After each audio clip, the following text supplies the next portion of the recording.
How many times have you really stopped to think about what your life would be like without your healthcare providers? How many times have you stopped to think about the wonderful opportunity Transplant has given you? But again, because of those healthcare providers who've given up decades of their life to training and educating to know just how to deal with you. If it had not been for them, this would be my life. And in some senses, it would probably be yours. You see, here's the truth.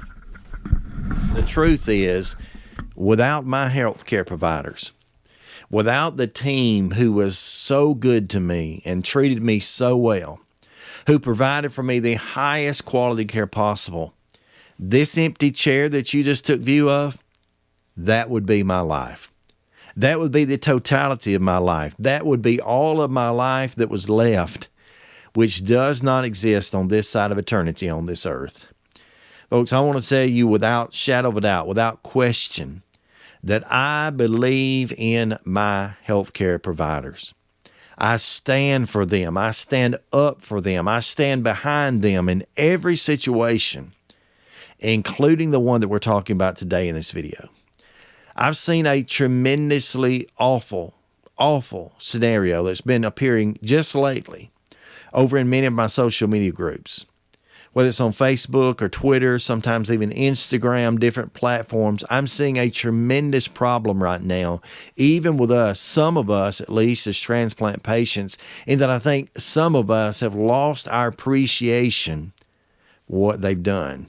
I think some of us, and maybe it's a very minute group, but I think some of us have lost the grasp of just what they have done for us in our lives and what they could potentially do for us in our lives. I saw some people, there were a couple of these I'm naming, but I saw some people the other day on one of the social media groups who were putting up posts that are very, very negatively, speaking negatively against their teams, using words like naive, ignorant, dumb, stupid, uneducated, talking about their healthcare plan as if those physicians have no clue and no idea what they're doing. Now, I get it. I've been exactly where some of you are right now, and I've been frustrated with my team, particularly during the last 2 years of the COVID situation. It's been extremely frustrating because even sometimes now for me, who's always gotten priority and always gotten the extremely highest quality of care possible, I've had difficulty getting appointments. I've had difficulty once I get to those appointments, feeling like I got adequate time spent with me by those physicians, by those providers in some situations. However, when you feel as if you are not getting the highest quality care, the way to approach that, the way to deal with that first and foremost is not to get on social media and to call out your team and their providers. It's not to get on social media and to bash the quality of care that you're getting and hoping that you'll get plenty of people down below in the comments to thumbs up those things and give sad faces and comment and tell you how terrible their health care has been as well. It's not to try to receive sympathy for ourselves. That is not the approach we need to take. No, our approach as the patient toward the healthcare provider, first and foremost, needs to be that if you're not satisfied with the care that you are receiving from them, the people to whom you need to go first and foremost is them as a person. Every human deserves that. Every human deserves to be treated like another human and to be met with face-to-face by someone who is cool, calm, and collective, as we used to say in the 80s. Someone with a mind that is set to getting things right, not to being right, but someone who says, you know what, Doc, I don't understand the plan of care that I'm receiving. I don't understand where you're coming from with this, or I don't understand these results or that. And to look them in the eye at times, and I've done this. I've got the card, been there and done that. To look at a physician in the eyes and say, look, I'm just not satisfied right now with the care that I'm receiving. What can we do? And that's the key word. What can we do to make this better? That's the way to approach it. Again, it's not to get over on social media and to bash them and to call them out and to disclassify or disqualify them as a good team or a good physician in front of other people. That has never been the pattern by which we should follow.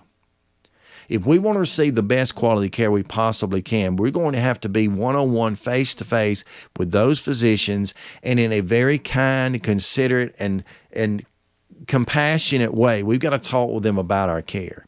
We've got to remind them in no uncertain terms that we not only know that we are human beings who deserve the best treatment, but more important than that, that they are as well.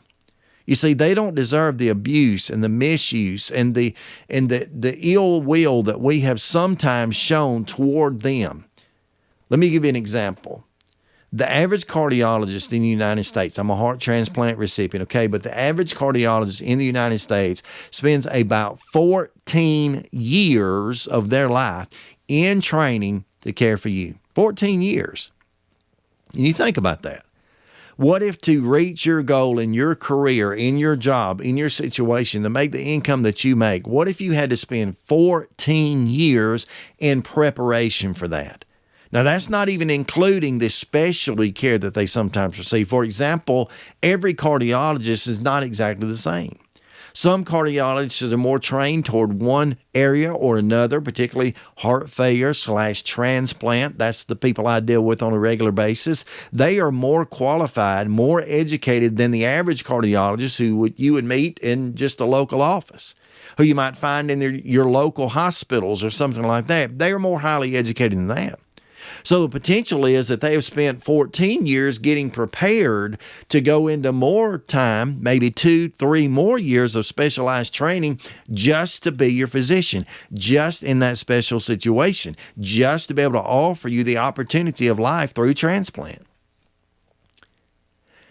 So let me say this. Sometimes we misunderstand that.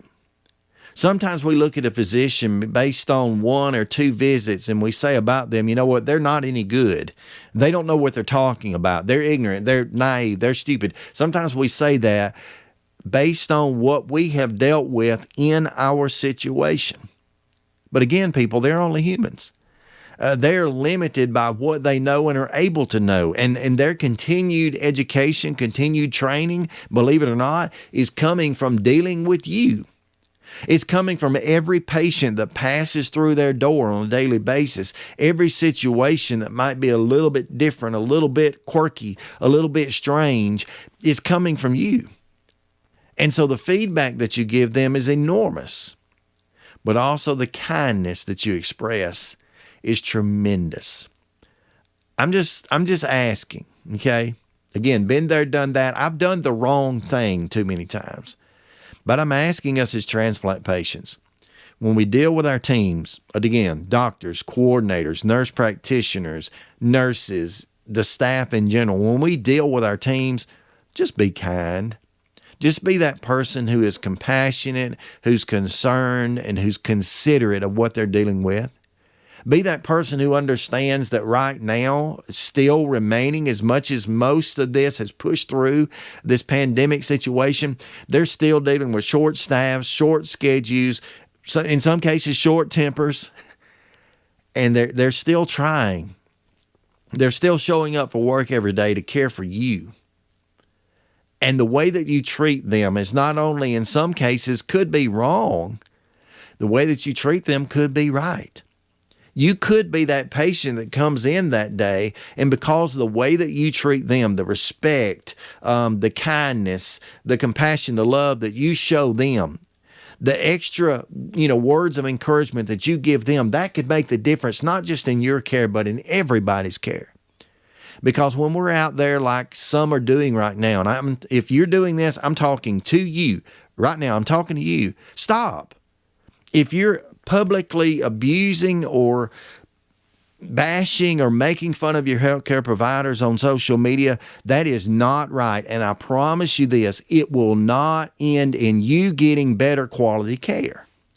You see, there's a system built into any healthcare provider's ability, and that is the ability to refuse care. Now, maybe a hospital may not. Maybe a group of doctors may not, but I promise you, a physician can determine, especially if you're in the transplant world, they can determine just with a stroke of the pen that you're non-compliant or that you're uncooperative or whatever reason, they can determine that they no longer want to be your physician. And if you're like most of us are in that position, there may only be a handful of medical providers in your area that can offer transplant and offer transplant care after the fact and can offer you that high quality care that's potentially possible for you. And if you become non-compliant or you mistreat or you abuse to the point that they no longer want to be your provider, they have that option, they have that choice. And then guess what option and what choice I'm left with if that's me? None. You see, I'm thankful that 8 years ago I had my heart transplant. I'm thankful that for the past 8 years I have had ups and downs, good days, bad days, but at the same time I have in totality had a successful transplant with a great recovery. But I'm also mindful of the fact that I may be in a position again one day and likely will, whether it's 10 years, 20 years, 30 years, 40 years out as technology should evolve, where I may need another transplant. And I may need another transplant from my team. And I don't need them sitting down in a meeting one day with all the physicians and everybody involved in making that decision, sitting around a table and saying, you know what, we would love to provide a transplant for Mr. Merle, but he's been a thorn in our side, a problem for us all these years. And he's so combative and so disrespectful. I don't want them basing any type of decision on that. And you say, well, that's not fair if they do that. It may not seem fair. But just like you have the opportunity and the freedom to choose your physician, they have the opportunity and freedom to choose you. And in many cases, some cases at least, they may not.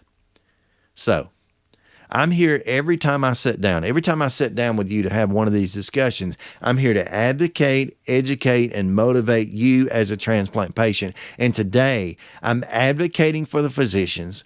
I'm educating you as a reminder, and I'm motivating you, I hope, to treat them well, to give them the highest quality respect you possibly can, because they've given you the most tremendous opportunity in life you could possibly have. And they deserve the best. Basically, it summarizes like this. It's a biblical principle paraphrased, but it summarizes in this: do unto others as you would have them do unto you. Stay stronger, my friends.